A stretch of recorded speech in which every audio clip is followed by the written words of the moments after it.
যা তোমার হাতে নেই তা নিয়ে আক্ষেপ করা ছেড়ে দাও। জীবনে সব কিছুই আমাদের নিয়ন্ত্রণে থাকে না। কিছু কিছু ঘটনা আছে যা আমরা চাই না তবুও ঘটে, আর এসব নিয়ে বেশি ভাবতে গেলে মনের ভিতর ভার জমতে থাকে। তাই যা তোমার হাতে আছে, যাকে তুমি বদলাতে পারো সেটার দিকে মন দাও, আর বাকিটা ছেড়ে দাও সময়ের উপর, সৃষ্টিকর্তার উপর। একদিন তোমার মনে শান্তি আসবেই।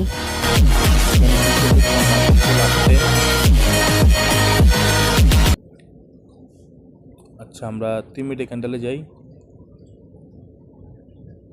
ওকে, আপনি বাপ। ওকে ওকে, প্রফিট আছে 7, ওকে $3। ওকে প্রফিট, ওকে লস আবার। ওকে প্রফিট আছে, ওকে প্রফিট আছে, প্রফিট আছে, প্রফিট আছে, প্রফিট আছে, প্রফিট আছে, প্রফিট প্রফিট। ওকে ওকে ও ওকে ওকে ওকে ওকে ওকে ওকে ওকে ওকে, কেটে দিত কেটে দিত কেটে দিত। মার্কেট ডাউনে বুম নিছে, আবার আপদেন আপদেন, এখান থেকে আপদেন। ওকে ওকে আপ।